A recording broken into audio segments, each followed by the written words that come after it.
Welcome to this episode of Purpose, Power, and Potential presented by the Top 1%. Theoretical physicist and futurist Michio Kaku has stated, the human brain has 100 billion neurons, each neuron connected to 10,000 other neurons. Sitting on your shoulders is the most complicated object in the known universe. Most people, even neuroscientists, once believed that learning was limited to childhood, and that your brain was essentially fixed by the time you reach early adulthood. However, neuroscience has now proved that lifelong learning is entirely possible and essential to the pursuit of new knowledge and skills throughout life. This concept is known as neuroplasticity. Your neurons actually have the potential to physically change the structure of your brain by rewiring themselves throughout your life. This increases the size of particular localized areas in the brain, as well as the speed with which those regions communicate with one another. There was a fascinating study done in 2006 in which a group of researchers scanned the brains of a group of London cab drivers using MRI scanning technology. They followed this up with the same protocol for a group of the city's bus drivers. They then re-performed the scans on both groups 2 years later. Amazingly, they found that a region of the brain associated with spatial learning, called the posterior hippocampus, had increased in size in the group of cab drivers, while the same region in the bus drivers showed no change. So, the obvious question became, what was the cause of the brain changes in the cab drivers? Unlike the bus drivers who used the same route each day over and over, the taxi drivers were forced to navigate new areas of the challenging geography of the City of London day in and day out. By forcing their brains to find new ways around the city, the brains responded by generating more and more neurons. In short, their brains actually expanded to allow for the new information.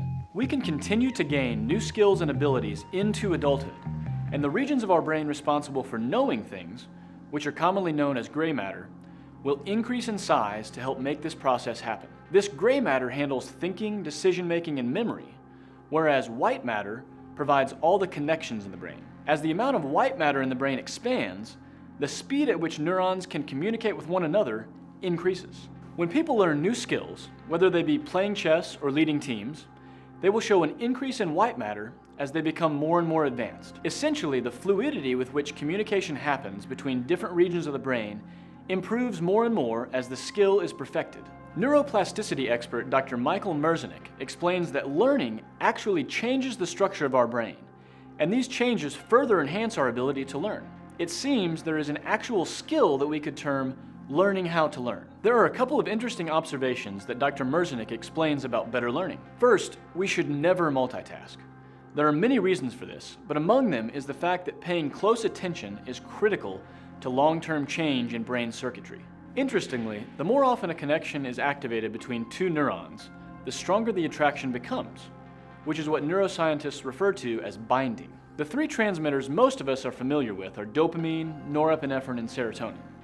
However, in addition to these neurotransmitters, there is a family of proteins called factors that serve the role of building and maintaining the infrastructure of cellular connections in the brain. By far, the most well-known of these is called brain-derived neurotrophic factor, BDNF. The process of learning necessitates increasing the strength of neuronal connections through something called long-term potentiation. When the brain senses that it is responsible for taking in new information, it causes the activity of neurons to increase, which in turn strengthens the attraction between the neurons. Now here's the really interesting part. If the activity continues, genes inside the nucleus of the neurons are actually turned on so that they will make more building block materials for the synapses. And the reinforcement of the infrastructure, which BDNF is responsible for, allows the new information to be captured as a memory.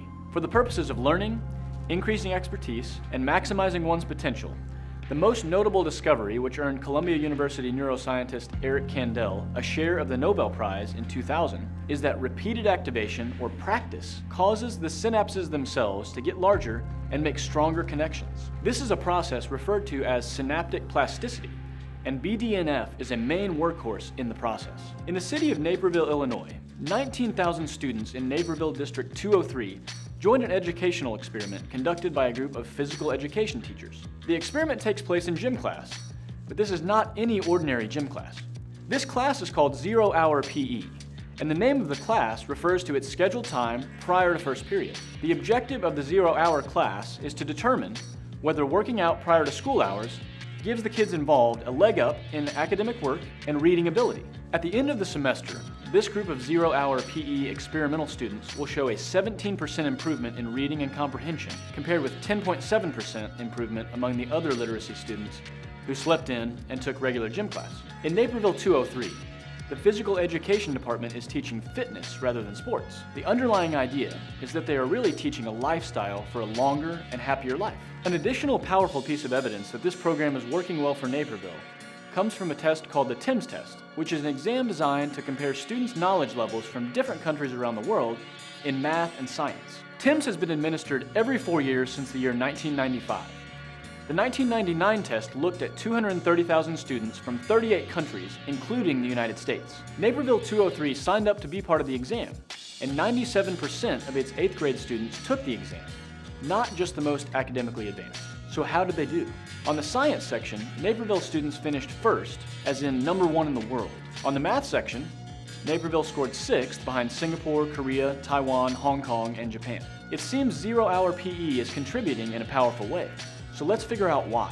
Carl Kottman, the director of the Institute for Brain Aging and Dementia at the University of California, Irvine, designed the study responsible for helping us understand that exercise elevates BDNF throughout the brain.